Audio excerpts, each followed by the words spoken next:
94.3 FM. Menebar cahaya sunnah.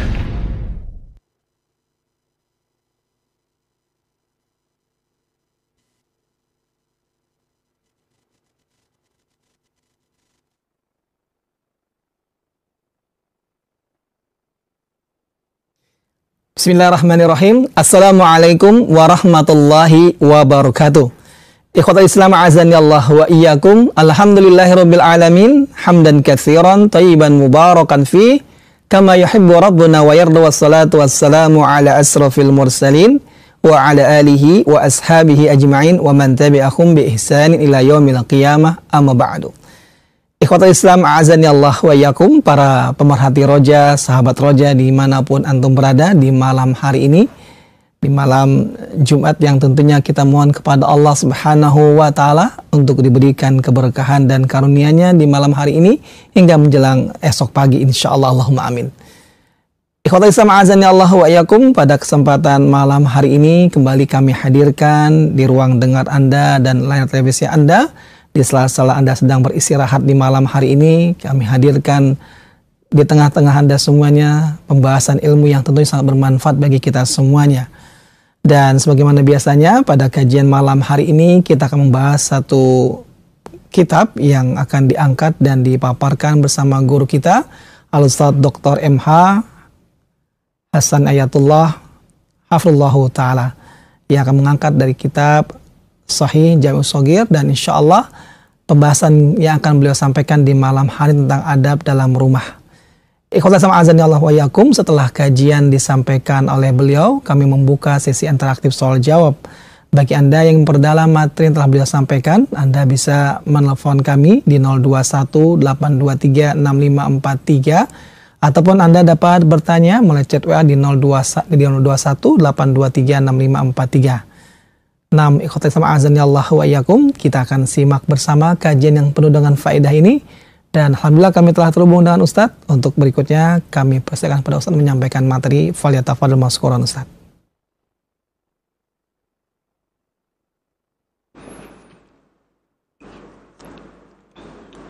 Jazakumullah khair. Bismillahirrahmanirrahim. Alhamdulillahirabbil alamin. Wassallallahu wasallama wa barak ala abdihi wa rasulihi nabiyyina Muhammad wa ala alihi wa ashabihi wa man tabi'a hudahu ila yaumiddin. Ya ayyuhalladzina amanu taqullaha haqqa tuqatih wa la tamutunna illa wa antum muslimun.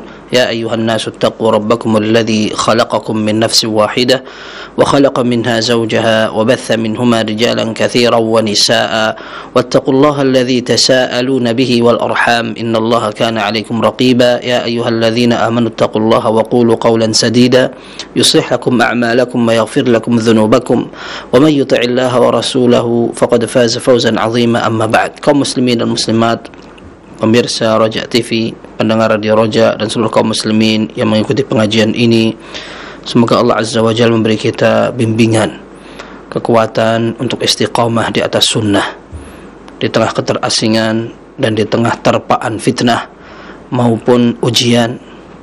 Kita berharap kepada Allah agar kita bisa mempertahankan idealisme agama kita dan sabar dalam melewati semua yang Allah takdirkan, sehingga Allah ridha kepada kita dan nanti kita bisa menggapai husnul khatimah.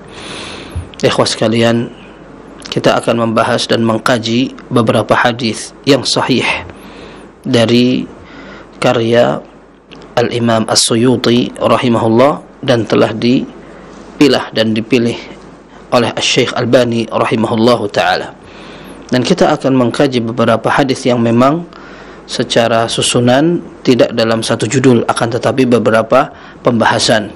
Kita katakan pembahasan hadis dalam rumah agar lebih umum dan bisa mencakup setidaknya beberapa pembahasan ini. Yang pertama tentang ujian untuk seseorang, dan tidak selamanya ujian itu berupa kemiskinan dan penderitaan. Yang kedua berkaitan dengan beberapa adab makan. Bukan adab makan, tetapi bagaimana seorang menggunakan wadah untuk minum. Kemudian yang berikutnya berkaitan dengan bahkan masalah pernikahan, Ya, maka kita seperti sebutkan di awal ingin membahas secara umum yang biasa terjadi di dalam rumah tangga. Tetapi sebelumnya kita katakan, pernah satu saat Al-Hasan Al-Basri rahimahullah ditanya oleh seorang ayah. Dia mengatakan, "Wahai Imam, innali bintan ana uhibbuha." Aku memiliki seorang putri yang aku cintai sekali. Wa qad jaa man yakhtubuha. Sudah banyak yang datang untuk melamarnya. Faman tushiruni litazwijiha. Siapa yang kira-kira antum sarankan untuk aku nikahkan dengan putriku? Maka Al-Hasan Al-Basri rahimahullah mengatakan, zawwijha rajulan yakhshallah aw yattaqillah. Nikahkan putrimu dengan seorang yang bertakwa kepada Allah. Fa innahu in yakun yuhibbuha yukrimuha. Karena orang yang bertakwa kepada Allah, jika cinta kepada anakmu, maka dia akan hormati dan muliakan.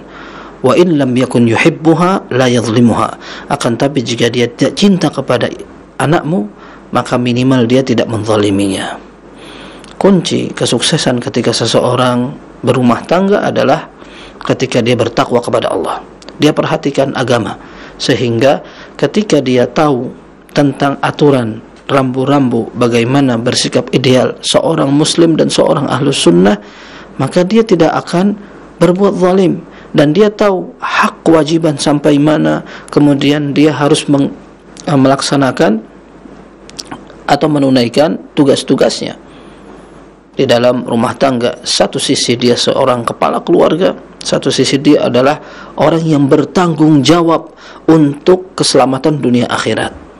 Dari sisi rezeki, kemudian perhatian dalam ibadah, termasuk ketika akan menikahkan seorang anak dan seterusnya.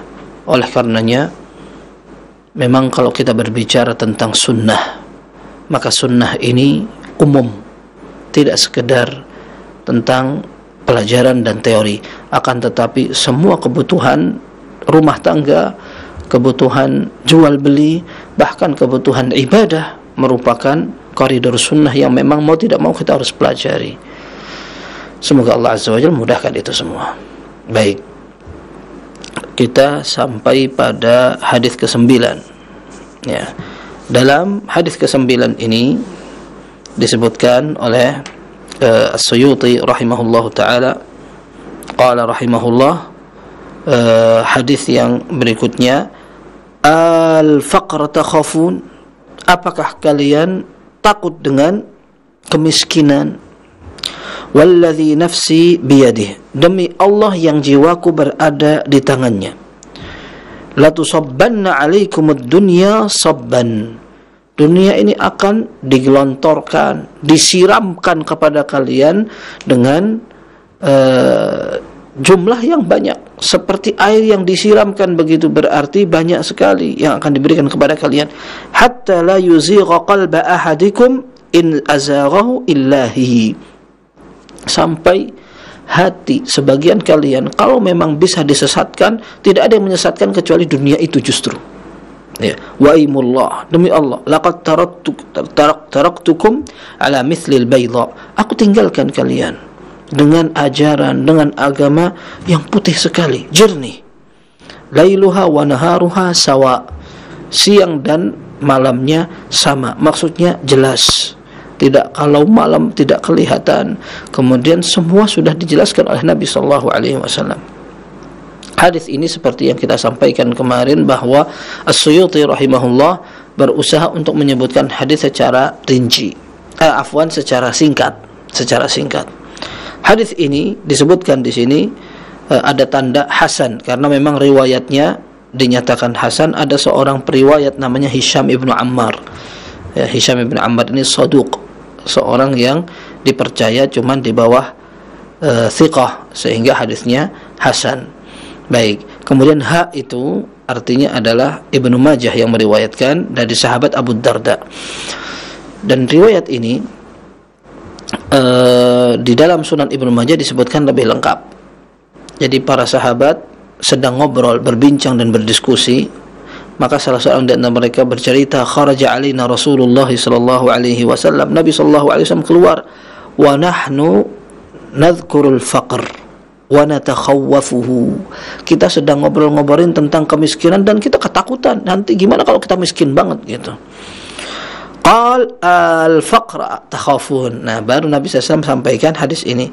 Apakah kalian takut dengan kemiskinan? Maka Nabi SAW mengatakan, tidak usah takut. Sungguh kekayaan itu akan digelontorkan kepada kalian sampai seperti air yang disiramkan. Sobban, disiram begini. Tidak usah khawatir. Tapi justru nanti kalian akan diuji oleh Allah dari sisi itu. Baik. Hadis ini sebenarnya disebutkan dalam Sahih Bukhari dengan makna yang sama. Ada seorang sahabat namanya Amr ibn Auf al-Muzani radhiyallahu an.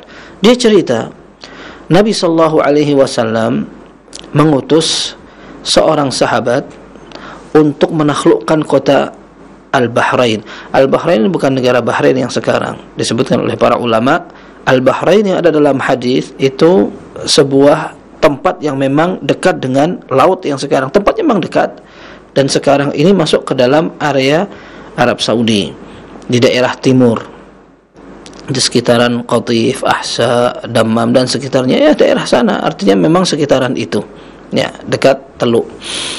Kemudian Nabi sallallahu alaihi wasallam mengutus kaum muslimin dan pasukannya ke sana karena di sana memang ditempati oleh orang-orang yang menyembah api, ya, orang-orang Majusi.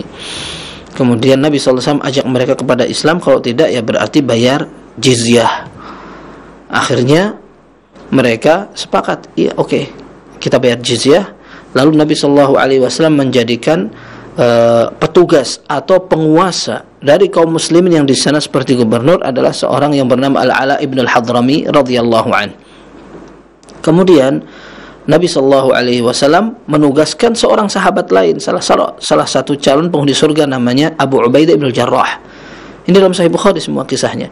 Dikirim untuk mengambil barang-barang zakat atau harta-harta yang dikumpulkan dari penduduk Al-Bahrain itu tadi. Nah, setelah itu Abu Ubaidah radhiyallahu anhu kembali ke Madinah membawa limpahan harta-harta zakat tersebut, atau mungkin upeti maupun semacam jizyah, dibawa ke kota Madinah.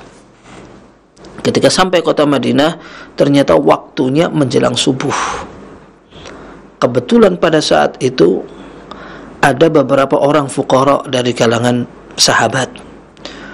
Mereka dengar akan datang Abu Ubaidah membawa uang-uang zakat. Kita orang miskin insya Allah dapat gitu. Akhirnya mereka senang berbinar, datang ke masjid. Kemudian mereka ingin mendapat bagian. Rasulullah SAW melihat mereka seperti itu tersenyum. Ya, Nabi SAW tidak mengejek dan tidak melarang. Dan kenapa? Karena memang ini juga untuk mereka. Kenapa harus dilarang? Tetapi Nabi SAW melihat ini adalah sesuatu pemandangan atau momen yang memang momen yang unik. Nabi SAW tersenyum. Lalu beliau mengatakan ketika melihat mereka, "Adhunnukum sami'tum biqudumi Abi Ubaidah wa annahu ja'a bi syai'." Kayaknya kalian ini dengar ya, ada informasi Abu Ubaidah datang dan beliau membawa beberapa yang bisa dibawa. Maka mereka mengatakan, "Ajal ya Rasulullah." Iya, kami dengar itu semua. Maka kita senang, kita sekarang berbondong-bondong ke sini. Gitu.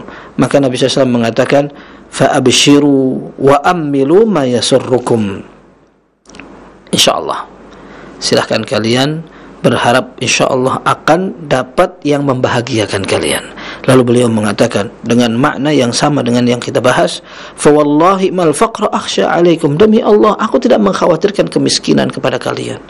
Walakin akhsha 'alaikum an tubsata 'alaikum ad-dunya. Justru kebalikannya, yang aku khawatirkan dari kalian, dunia akan dibuka selebar-lebarnya untuk kalian. Kama busitat 'ala man kana qablakum. Sebagaimana dulu orang-orang sebelum kalian dibukakan pintu rezeki, pintu kekayaan oleh Allah Azza wa Jalla. fatanafasuha kama tanafasuha, dan nanti kalian akan berlomba-lomba, berkompetisi untuk meraih kekayaan itu sebagaimana orang-orang sebelum kalian rame-rame dan berlomba-lomba untuk meraup sebaik-baik dan sebanyak-banyaknya. Fatulhiyakum kama alhadhum, akhirnya dunia ini akan membuat kalian terlena sebagaimana telah membuat terlena orang-orang sebelum kalian. Jamaah sekalian, kaum muslimin, kita tahu bahwa ujian itu ada dua. Ada kalanya ujian dalam bentuk penderitaan, kesulitan, musibah, dan orang dituntut untuk bersabar. Ada kalanya ujian berupa kelapangan, kesuksesan, kekayaan, kepercayaan, dan seterusnya. Dan ini tugas seorang muslim adalah bersyukur. Allah menyatakan, wa nabluukum bisyarri wal khairi fitnah. Kami akan uji kalian dengan yang berat, yang jelek menurut penilaian manusia, maupun dengan yang baik, dan dua-duanya sebagai ujian. Dan para ulama membandingkan mana yang lebih afdal. Ini dinukil oleh Al-Qurtubi rahimahullah. Mana yang lebih afdal antara orang miskin tapi sabar, orang kaya tapi bersyukur? Kira-kira kalau kita diberi pilihan, milih yang mana kita? Mau milih menjadi orang kaya yang bersyukur atau orang miskin yang sabar? Kita mungkin akan memilih yang kaya tapi bersyukur. Sudah, nggak apa-apa, ujian kita yang mudah saja. Tetapi subhanallah, justru kalau kita lihat realitanya, banyak orang yang mungkin bisa bertahan, sabar, kemudian betul-betul kuat membaja ketika berbagai ujian ditempa dan dia berusaha melewati rintangan-rintangan. Sementara ketika ada ujian kelapangan sedikit, ternyata langsung gagal, lupa daratan, bahkan jatuh ke dalam maksiat, wal'iyadzubillah. Tidak ada jaminan bahwa seorang akan selalu sukses, dan endingnya di belakang. Innamal a'malu bil khawatim. Sungguhnya amal itu dilihat dari bagian belakangnya. Pertama khusyuk, berdoa, semangat, ngaji. Setelah sukses, boro-boro ngaji, salat kadang ketinggalan, dan barangkali idealisme untuk beragama, beribadah sudah kelihatan sekali.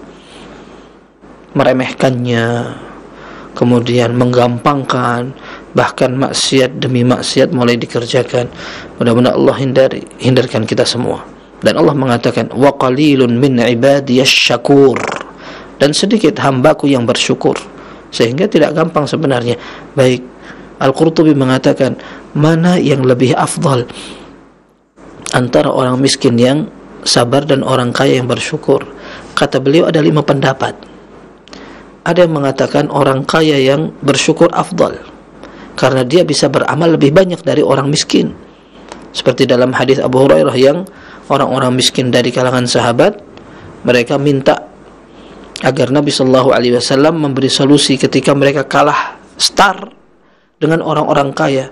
Salat sama, puasa sama, bahkan iman sama. Ya, iman bisa bersama, bisa sama-sama kuat. Tetapi orang-orang kaya bisa yatasaddaquna bifuduli amwalihim, mereka bisa sedekah, pada saat orang miskin nggak bisa, karena kelebihan harta yang Allah berikan kepada mereka. Wa yu'tiqun wa la nu'tiq, kata orang fuqara al-muhajirin, mereka bisa membebaskan budak, kita nggak bisa, gitu. Maka orang kaya bersyukur lebih afdal. Ini sebagian ulama mengatakan demikian. Pendapat kedua mengatakan orang miskin tapi sabar afdal, karena dia tidak banyak gangguan rintangannya, tapi dia hanya teruji untuk sabar, dan dia berusaha untuk tegar dalam melewati ujian Allah Subhanahu wa taala, dan dia akan terhormat ketika dia sabar menghadapi segala keterbatasan, tapi dia tetap tenang, gitu. Pendapat yang ketiga, kata Al-Qurtubi rahimahullah, yang afdal itu yang kafaf. Al-kafaf itu artinya orang yang bisa menjaga kehormatan diri sendiri. Baik miskin, dia tetap tidak minta-minta. dia tetap merasa saya tidak butuh kepada orang lain. Saya bisa sabar ketika rezeki saya seadanya segini, saya cukup, alhamdulillah. Artinya tidak minta-minta kemudian minder atau mungkin mencari muka dan seterusnya. Enggak. Orang kaya juga sama, tidak merendahkan orang lain, dan dia berusaha agar tidak merepotkan orang lain. Justru dengan rezekinya dia berusaha agar bisa membantu, bukan sekedar tidak merepotkan. Begitu. Dan ini bagus sekali. Seperti Nabi SAW mengatakan, innaka la tunfiqu nafaqatan tabtaghi biha wajha Allah illa ujirta biha. Pesan Nabi SAW kepada Sa'ad bin Abi Waqqas, engkau tidak akan memberikan nafkah kepada anakmu sementara engkau berharap pahala dari Allah, kecuali engkau betul-betul akan dapat pahala itu.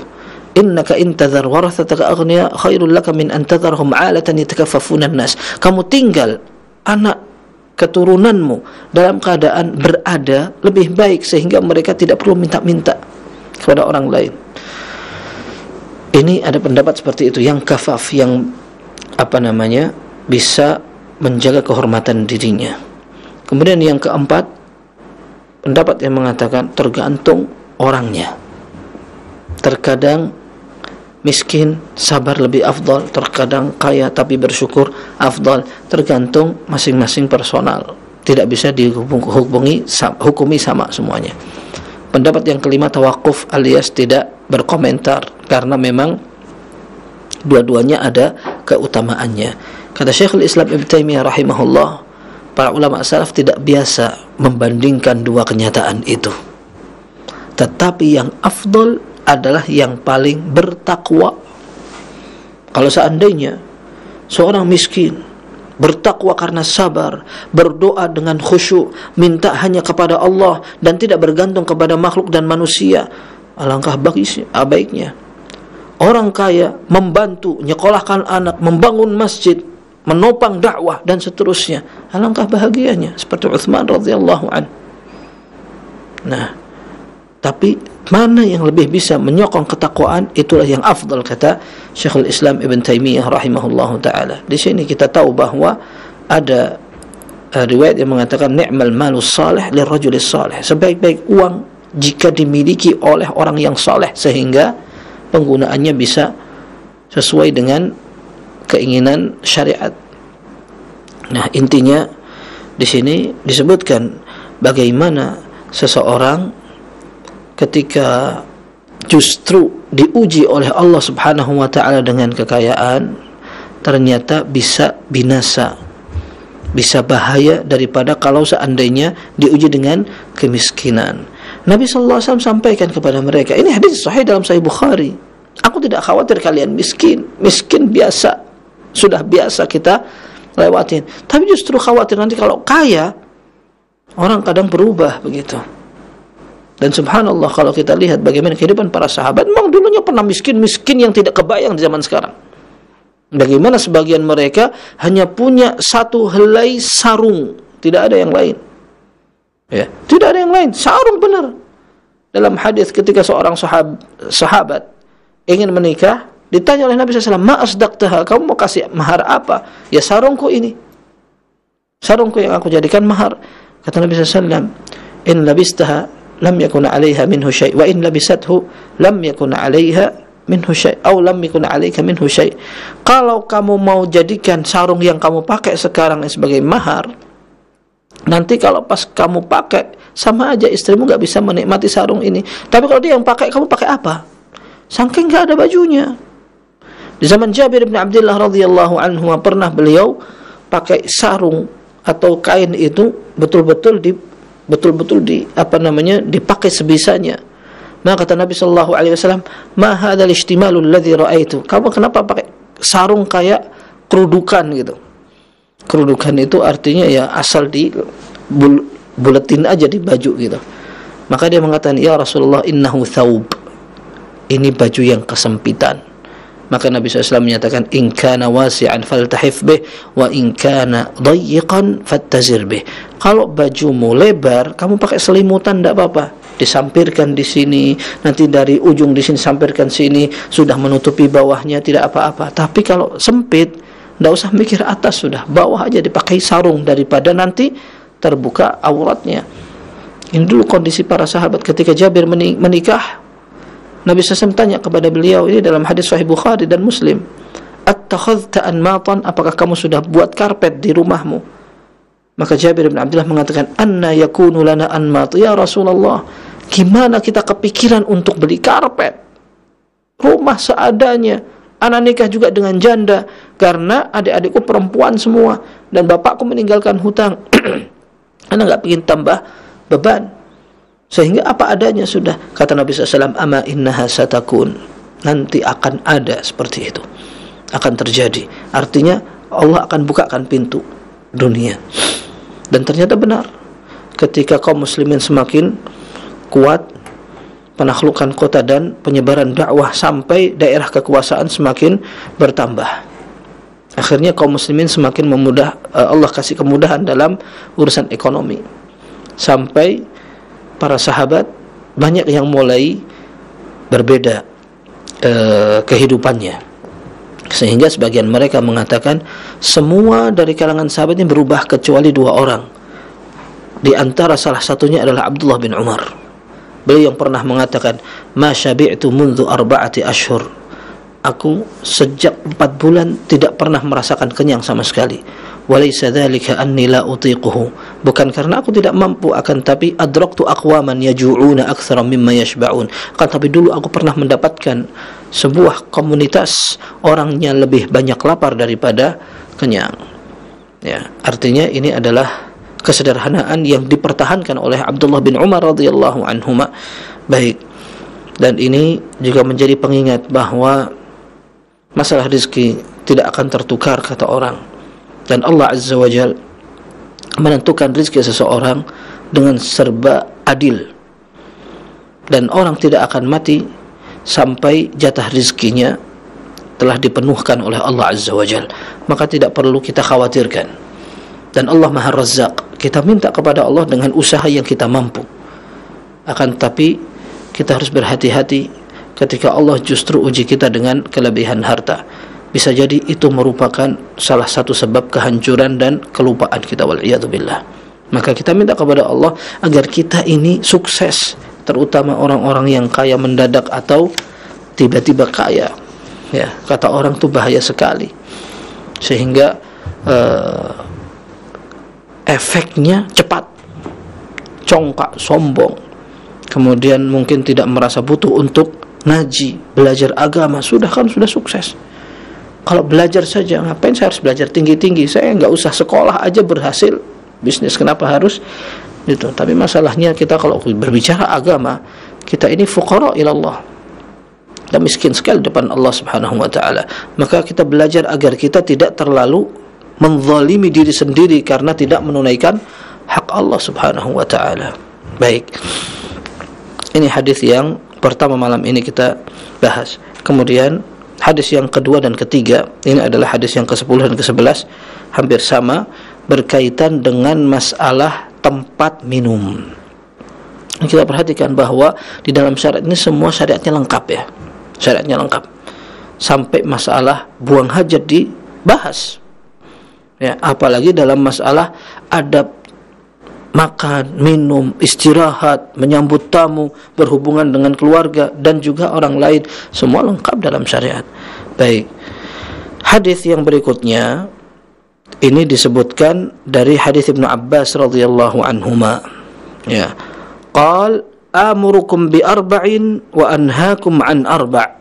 Rasul sallallahu alaihi wasallam menyatakan, aku akan suruh kalian dengan 4 hal dan aku akan larang kalian dengan 4 hal.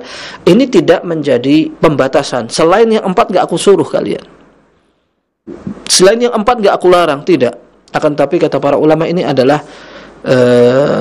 penyebutan angka agar bisa lebih diperhatikan.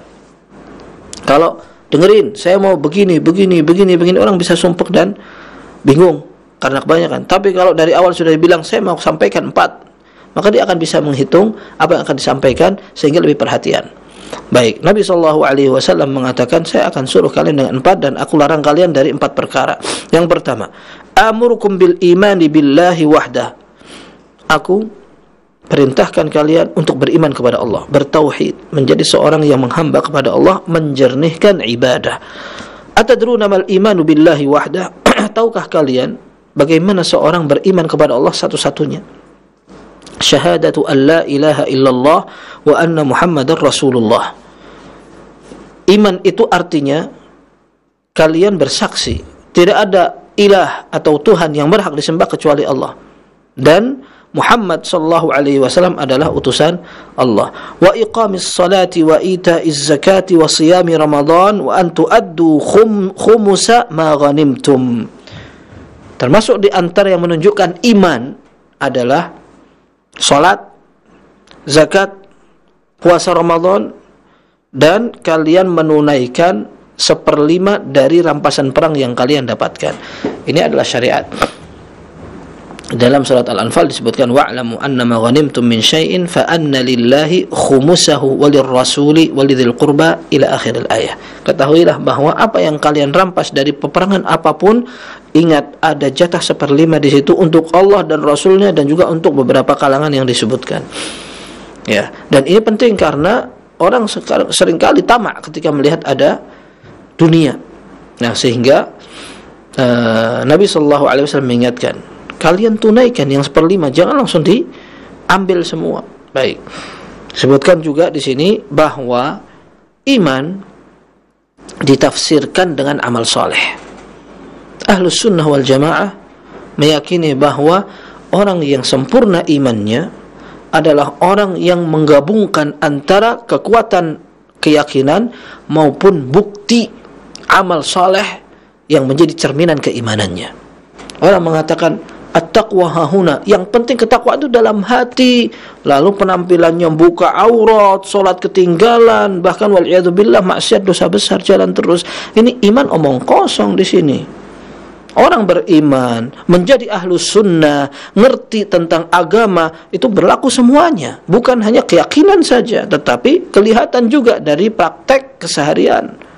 Bagaimana cara dia bergaul, berbicara, kehati-hatiannya, kemudian ibadahnya, apakah sah untuk menjadi seorang contoh teladan.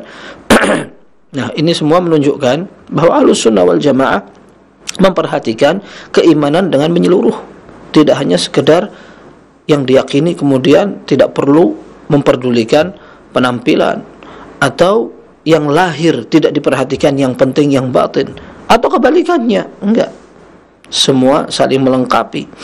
Baik, kemudian di sini disebutkan wa anhaakum.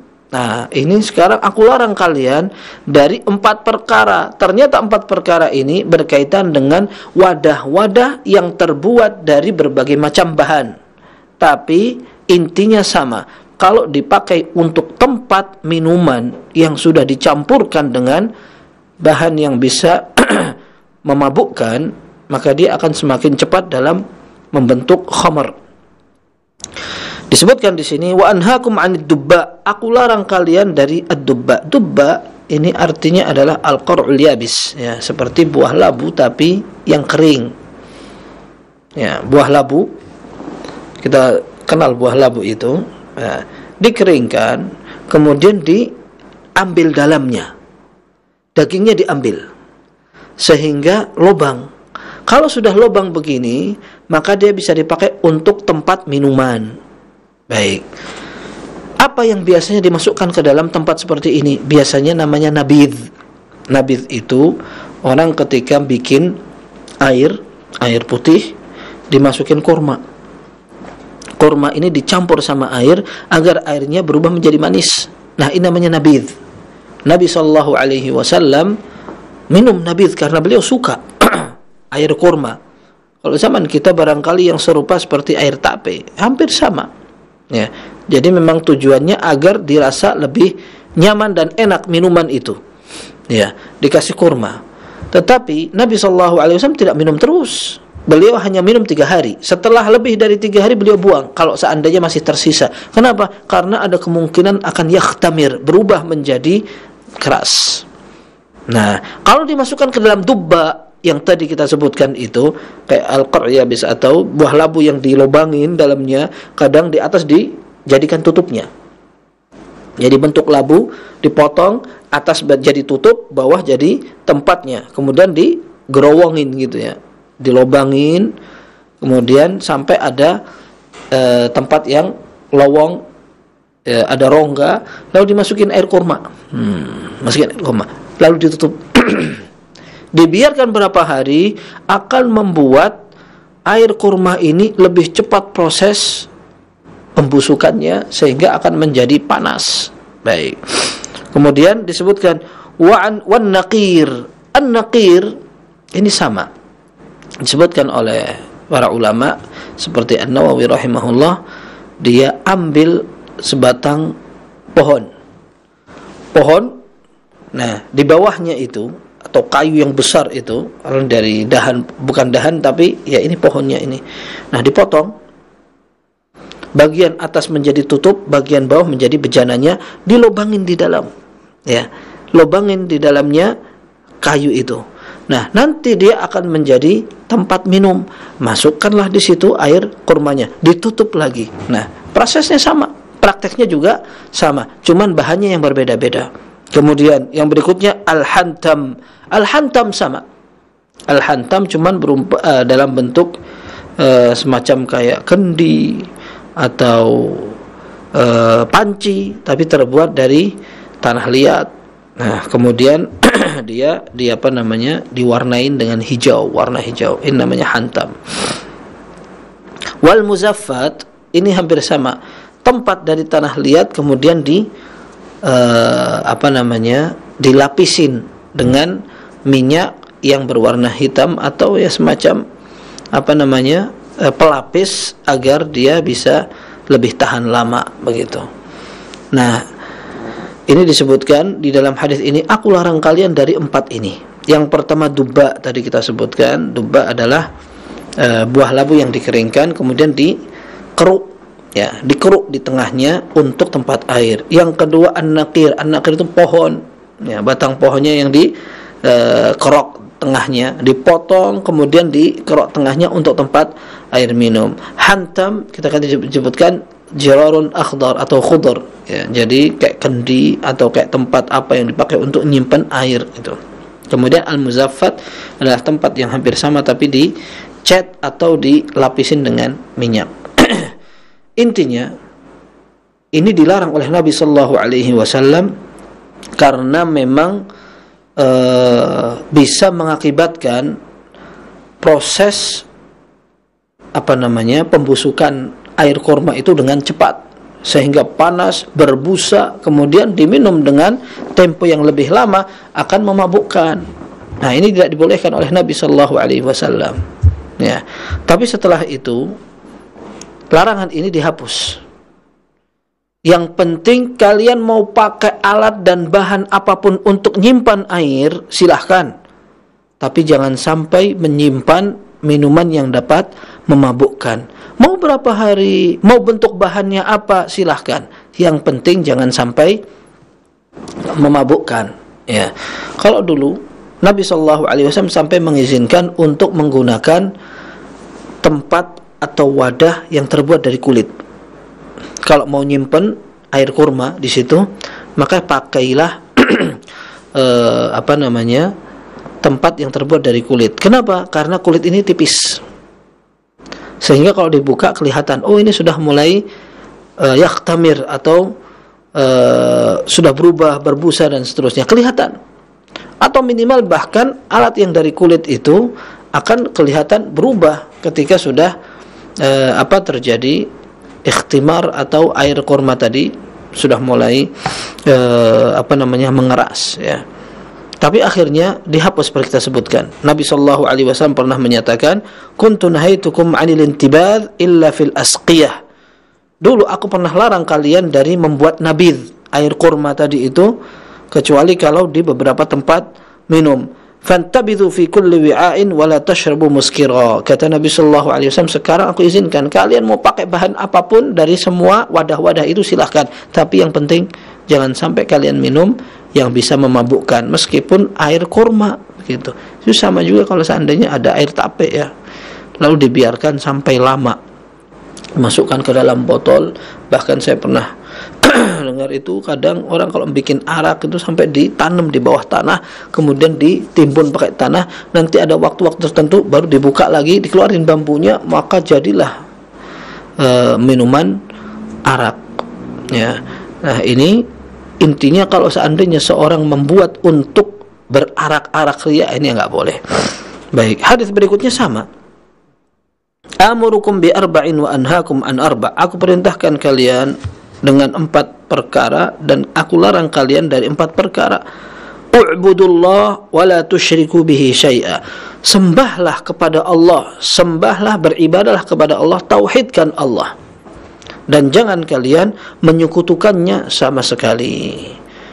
Ini poin penting, bahwa menyekutukan Allah itu tidak selalu menyembah selain Allah saja. Menyekutukan Allah itu artinya bisa juga seorang beribadah kepada Allah, tapi plus. Dia beribadah kepada Allah plus yang lain selain Allah. Tidak mesti orang yang syirik adalah orang yang nyembah selain Allah. Tidak mesti. Tapi dikatakan syirik itu ketika dia tidak memurnikan atau mengesahkan Allah, sehingga dia berdoanya juga sama Allah, tapi kadang-kadang berdoa kepada selain Allah. Ini seperti musyrik jahiliyah. Orang-orang musyrikin jahiliyah juga tahu siapa yang menciptakan mereka, Allah. Ketika diserang oleh pasukan bergajah juga mereka mintanya kepada Allah, karena Ka'bah ini ada Rabb yang bisa melindunginya. Tapi ketika mereka diminta untuk beribadah murni tauhid kepada Allah, mereka enggak siap. Sampai bilang di dalam Al-Quran, diceritakan oleh Allah tentang mereka, aja'alal alihata ilaha wahida. Apakah Muhammad datang untuk menjadikan Tuhan jadi satu setelah tadinya banyak banget? Mereka enggak siap itu. Nah, artinya syirik ini menjadi perhatian syariat. Jangan sampai ada orang terjangkit penyakit syirik. Maka Nabi SAW mengatakan, aku ingin perintahkan kalian dengan 4 urusan. Yang pertama, u'budullah. Tauhidkan, jernihkan, esakan Allah subhanahu wa ta'ala. Dan jangan engkau melakukan kesekutu sama sekali. Wa aqimus salata wa atuz zakata wa sumu ramadana wa'atu atau wa'atu al-khumusa minal ghanaim. Tunaikan salat, bayarkan zakat, puasalah Ramadan, dan berikan 1/5 dari rampasan perang. Wa anhaakum an arba', dan aku larang kalian dari 4 hal. Tadi disebutkan anid dubba wal hantam wal muzaffat wan naqir. Ya, dari model maupun bahan-bahan yang tadi cepat memabukkan. Tapi akhirnya Nabi Shallallahu Alaihi Wasallam mengizinkan, mau pakai bahan apapun silahkan, yang penting jangan sampai yang kalian minum itu bisa memabukkan. Hadis yang tadi yang pertama disebutkan qaf, ya, oleh As-Suyuti disebutkan qaf. Qaf maksudnya hadis ini sahih diriwayatkan oleh Imam Bukhari dan Muslim. Kemudian dikasih tulisan 3. 3 itu maksudnya hadis ini diriwayatkan oleh Abu Dawud, Tirmidzi, Nasa'i. Ibnu Majah enggak ikut. Baik. Kalau hadis yang bawahnya disebutkan di sini Hamim. Hamim itu maksudnya Imam Ahmad dalam kitab Al-Musnad. Mim adalah Imam Muslim rahimahumullahu taala. Baik. Hadis berikutnya Nabi sallallahu alaihi wasallam menyatakan dalam hadis yang sahih, amurukum bi thalathin wa anhaakum an thalath. Nabi SAW menyatakan, aku akan perintahkan kalian dengan 3 hal, dan aku akan larang kalian dari 3 hal. Tadi kita sebutkan, yang penting bukan jumlah bilangan, akan tetapi Nabi SAW ingin memberikan mukaddimah agar perhatian itu bisa difokuskan. Ana perintahkan 3, ana larang 3. Nah, orang gampang mengingatnya. Amurukum an ta'budullaha wa la tusyriku bihi syai'a. Aku perintahkan kalian untuk mentauhidkan, memurnikan ibadah kepada Allah, dan jangan kalian melakukan kesyirikan sama sekali. Wa an ta'tasimu bihablillahi jami'an wa la tafarraqu, dan berpeganglah kalian dengan tali Allah. Tali Allah ini ada tafsirnya dari Mas'ud radhiyallahu anhu, maksudnya Al-Qur'an. Berpeganglah kalian dengan tali Allah, maksudnya Al-Qur'an. Wala tafarraqu, jangan kalian berpecah-pecah, saling berselisih, saling fanatik, kemudian hidupnya terkotak-kotak. Jangan. Tapi bersatulah. Gimana cara bersatu? Sudah ada di ayat yang sama. Ya, di hadis yang sama, di ayat yang sama disebutkan wa'tasimu bihablillahi jami'an wa la tafarraqu. Berpeganglah kalian dengan Al-Qur'an dan jangan kalian bercerai-berai. Berarti orang kalau pengen bersatu, pelajari Al-Qur'an, pegangi dasar yang paling kuat dan kokoh agar kita bisa bersatu. Kalau mau bersatu tapi yang satu malas, yang satu rajin, khawatirnya bersatunya akan menggerogoti, susah. Yang satu berusaha membangun sebuah persatuan dengan ibadah, yang satu mengatakan yang penting kumpul. Ternyata ada kepentingan dan ternyata ada pengkhianatan. Perkumpulan apa? Maka di dalam Al-Quran dilarang orang untuk berpecah. Wala tafarraqu, jangan kalian bercerai-berai. Akan tetapi ketika sebuah persatuan dibangun di atas pondasi kuat, maka persatuan itu berkah. Meskipun di awal tidak banyak orang yang tertarik, mengikut dan seterusnya. Akan tetapi ketika pondasinya sudah benar sesuai SOP, maka insya Allah persatuan itu akan langgeng seperti itu. Baik. Disebutkan wa an ta'tasimu bihablillahi jami'an wa la tafarraqu wa tasma'u wa tuti'u liman wallahu Allahu amrakum. Usahakan selalu kalian taat kepada orang-orang yang telah diberi amanah oleh Allah sebagai pemimpin kalian. Wa anhaakum, nanti aku akan sebutkan apa saja yang aku larang dari kalian. Tapi maksudnya di sini ada perintah untuk taat kepada waliul amr, dan ini akidah Ahlussunnah. Aqidah Ahlussunnah wal Jamaah meyakini bahwa wajib bagi seorang rakyat, individu, masyarakat untuk taat kepada pemerintah muslim yang memerintahkan dengan kebaikan. Taat, tidak memberontak. Kalau perlu seorang perlu ngalah untuk kebutuhan pribadi dalam rangka sebuah persatuan. Nah, intinya ini merupakan perintah dari Nabi sallallahu alaihi wasallam. Kemudian tentunya ketika ada sebuah maksiat yang dilakukan oleh para pejabat misalkan, maka kita katakan maksiatnya dia lakukan dan dia akan menanggung konsekuensinya. Tapi tugas kita taat kepada perintah mereka selama perintah itu bukan kemaksiatan. Seperti itu. Baik. Disebutkan, dan aku akan melarang kalian dengan 3 hal. An qila wa qal, artinya menukil isu yang tidak jelas asal usulnya. An qila wa qal, qila itu artinya itu tadi, ya, menyebar isu, sekedar diomongkan, diceritakan, akhirnya viral, padahal bisa jadi kesalahannya besar. Ketika orang menyimpulkan sendiri, ada berita apa tidak di cross check, langsung sebarkan. Dalam sebuah hadis yang sahih dikatakan, kafa bil mar'i ithman an yuhadditha bi kulli ma sami'. Cukuplah seorang dikatakan pendusta pada saat dia ingin selalu menceritakan apa yang dia dengar. Tidak semua yang didengar pantas untuk diceritakan. Ya, diperhatikan maslahatnya. Ya. Apalagi kalau seandainya itu masih betul-betul isu, belum jelas apakah itu berita benar atau tidak. Wa kathratis su'al, dan banyak minta. Ini ada 2 penafsiran kata para ulama. Wa kathratis su'al, aku larang kalian dari banyak soal. Nah, soal dalam bahasa Arab ini ada 2. Yang satu bertanya tentang ilmu, yang satu minta rezeki atau minta duit. Nah, ini dua-duanya enggak boleh atau dicela. Ya, disebutkan oleh Nabi SAW, kathratis su'al, selalu banyak bertanya.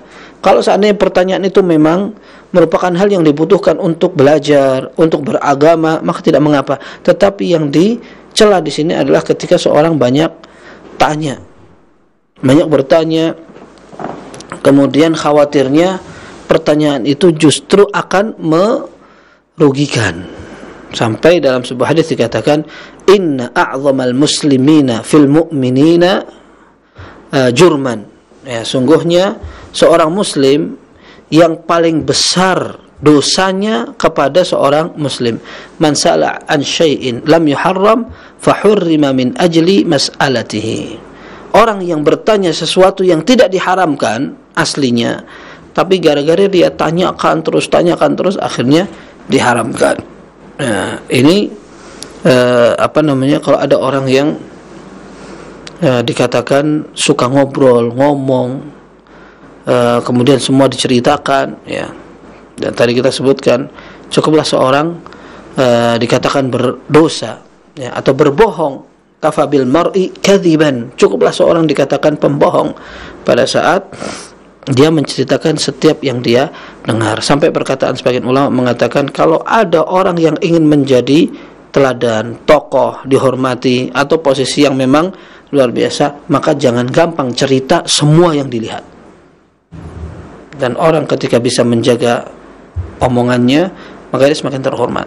Baik, disebutkan kathratus soal tadi, kemudian banyak bertanya dan juga banyak minta. Ini banyak minta, kacau nih, ya. Barangkali ada orang yang punya duit tapi hobi untuk minta, atau orang yang kaya hasil minta-minta, padahal minta duit orang lain, padahal dia memiliki rezeki yang sebenarnya tidak perlu minta kepada orang lain. Ternyata ini adalah dosa besar. Dalam hadis dikatakan la yazalur rajulu yas'alun nasa hatta ya'tiya yaumal qiyamati wa laysa fi wajhihi muz'atul lahm. Masih saja sebagian orang minta terus padahal dia enggak butuh, alias dia tidak darurat untuk minta kepada orang lain. Sampai nanti pada hari kiamat Allah akan jadikan mukanya tidak ada dagingnya. Ini dihukum dari hukuman Allah Subhanahu wa ta'ala ketika ada orang menghinakan diri dengan minta-minta. Apa yang dihinakan? Muka. Orang bilang itu mau disimpan di mana muka ini, gitu. Ya, karena memang dia menghinakan diri. Ya, Allah hukum dia dengan dihinakan juga mukanya ketika dia jual mukanya untuk minta duit orang lain. Maka di sini juga dikatakan bahwa kalau Allah ancam nanti mukanya tidak ada pada hari kiamat, berarti ini ancaman dan ini dosa besar. Seperti itu. Baik. Wa idha'atul mal artinya menyanyiakan harta. Menyanyiakan harta ini disebutkan oleh para ulama, tafsirnya adalah berlebihan. Tapi kalau seorang ingin merubah gaya makan, kemudian mengkoleksi beberapa pakaian, kemudian rumahnya juga disesuaikan dengan kebutuhan, dilebarkan dan seterusnya, apakah ini termasuk israf?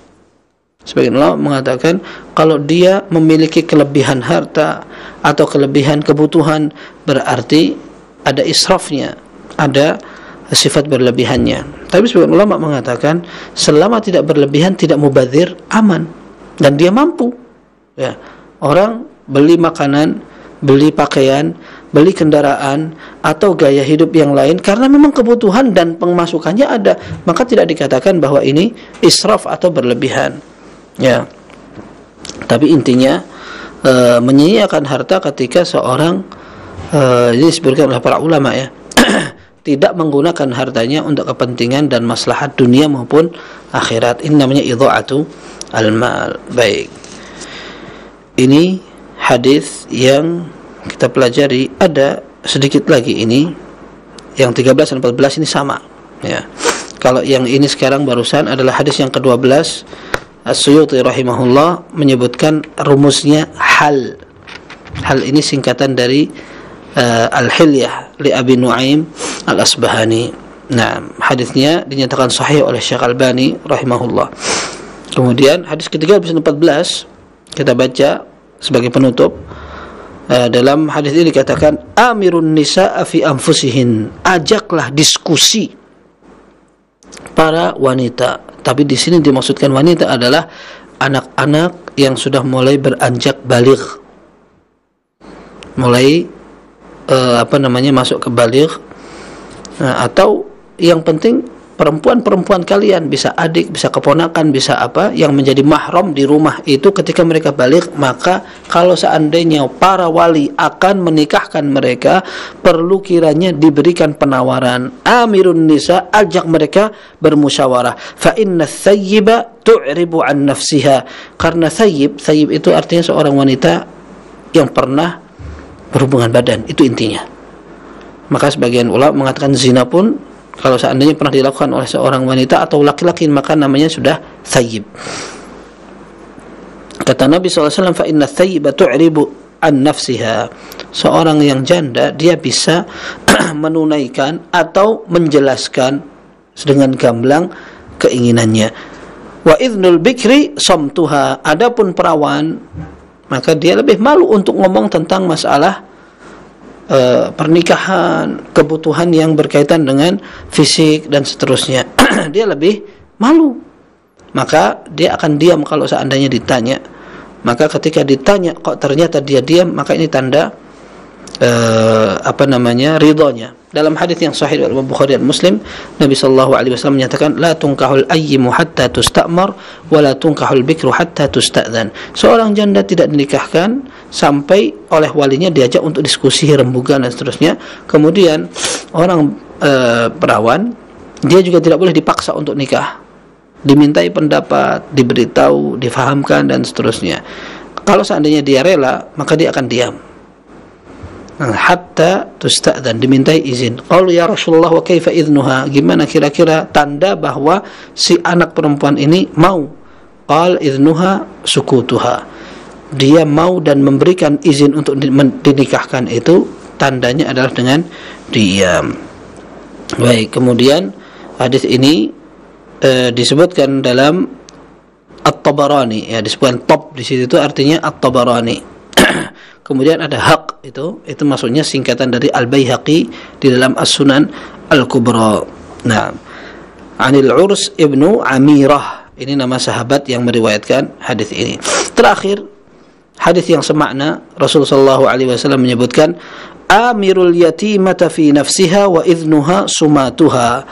Ajaklah berdiskusi dan musyawarah seorang wanita dalam tawaran nikah. Fi nafsiha itu maksudnya kalau mau dinikahkan. Yatimah maksudnya adalah seorang wanita yang sudah mulai beranjak dewasa. Wa idnuha sumatuha. Izinnya dia mau dinikahkan pada saat dia diam. Seperti itu. Dan para ulama mengatakan itu dulu barangkali ketika orang-orang masih malu sekali, sehingga kalau ditanya begitu, apa saja sudah, yang penting soleh, yang penting bertakwa, yang penting siap tanggung jawab dan seterusnya, sudah. Nggak terlalu ribet dengan saya pengennya begini, saya pengennya begini gitu. Ini kata para ulama ini, bahkan termasuk masyayikh kita di Madinah dulu pernah mengatakan, itu dulu di zaman ketika kaum wanita betul-betul dijaga, kemudian mereka juga menjaga diri sehingga rasa malu ini masih kelihatan banget. Adapun sekarang kadang anak perempuan yang minta, habis saya pengen yang begini. Ada yang ngelamar kamu segini, masa mana? Coba saya pengen tanya, saya pengen apa kayak gini. Ini sangat jauh dari kebiasaan yang dulu dilewati oleh para orang-orang yang terhormat, ya. Sampai rasa malu itu bisa tumbuh pada ketika orang memang biasa menjaga pergaulan, menjaga dirinya dari lawan jenis dan seterusnya. Baik, ini yang dapat kita pelajari malam hari ini. Mudah-mudahan bermanfaat. Kurang lebihnya mohon maaf. Sallallahu wasallam wa baraka ala abdihi wa rasulihi nabiyina Muhammad wa ala alihi wa sahbihi ajma'in. Alhamdulillahirabbil alamin. Nah, Ustaz, jazakumullah khairan, barakallahu fikum atas materi yang telah antum